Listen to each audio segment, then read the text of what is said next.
Imagine, if you will, sitting down to your morning coffee, turning on your home computer to read the day's newspaper. Well, it's not as far-fetched as it may seem. In fact, both local San Francisco papers are investing a lot of money to try and get a service just like that started. Well, it takes over 2 hours to receive the entire text of the newspaper over the phone, and with an hourly use charge of $5, the new telepaper won't be much competition for the 20-cent street edition.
With even election results becoming more and more questionable, the Constitution, a thing to be manipulated, ignored, and frivolously amended, even democracy itself seems to be on the run.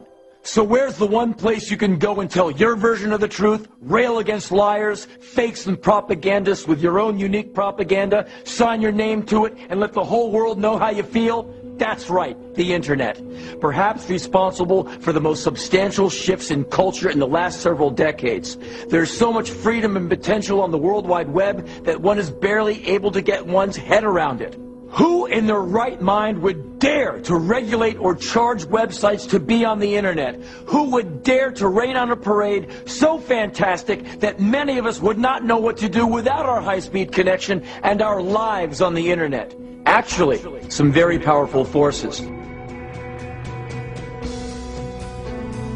The people are awake, and so Northcom and Homeland Security are mirroring what's happening in England, Australia, and Italy, and coming in with net surveillance and an attempt to set up Internet 2 to restrict free speech. Time magazine is calling for restricting free speech right now. So the unthinkable is happening. The so-called Western democracies are falling into Hitlerian or almost Leninist censorship and tyranny. Well, the federal government is planning to make internet censorship compulsory for all Australians. Now, controversial websites on euthanasia and anorexia could be banned.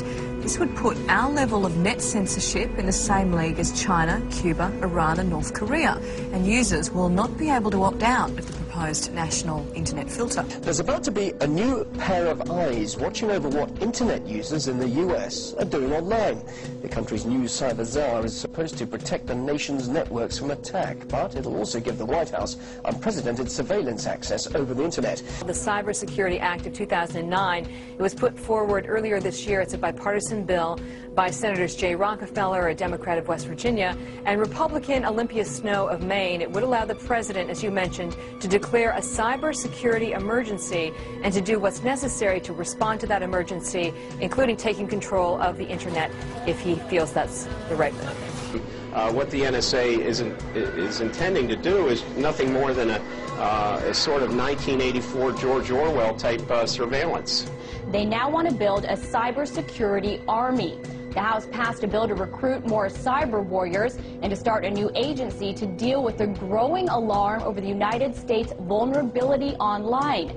But it sparked concern that this may infringe on people's privacy. Bottom line, we have the former head of cybersecurity last year saying it's a takeover of the internet. We have the White House saying they may shut down the internet during emergencies. This is a pretext. This has nothing to do with true cybersecurity. This is censorship.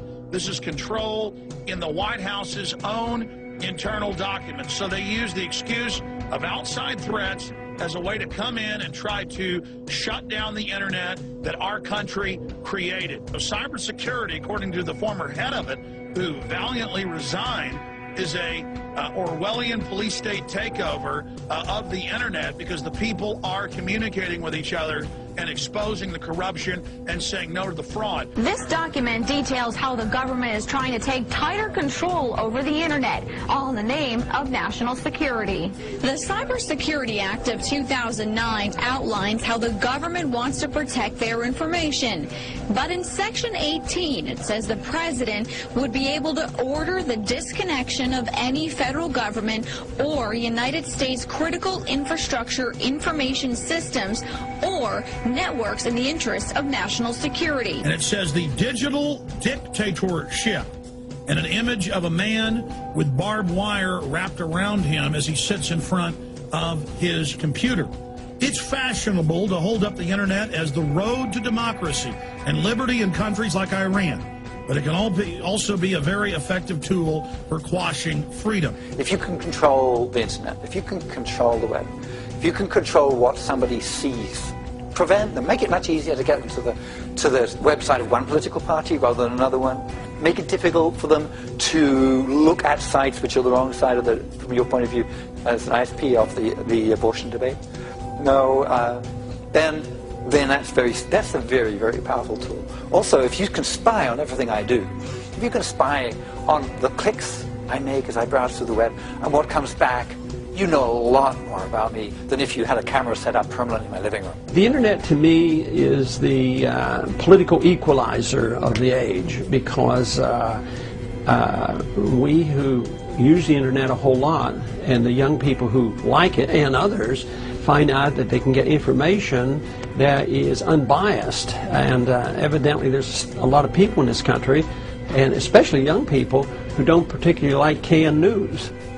President Obama's Director of National Intelligence, Admiral Blair, who I greatly respect, have labeled cybersecurity perpetrated through the internet as the #1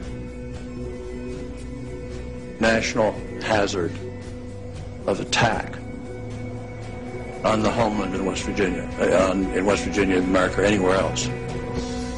So, I mean, it really almost makes you ask the question, would it have been better if we'd never invented the internet and had to use paper and pencil or what? And the only way we're going to win is if we have millions of people continue to get involved, to raise their voices, and to demand better media. Because if we don't, we're going to lose, and the corporations will seize control of the internet and the future of the media for generations. How much do you want to bet they want the internet regulated, contained, and thrown into a cell at Guantanamo Bay? For a country that talks so much about freedom being on the march, seems to me that some people want anything but. If they come for your freedom, you must not only resist, you must strike back with a vengeance that will stun them.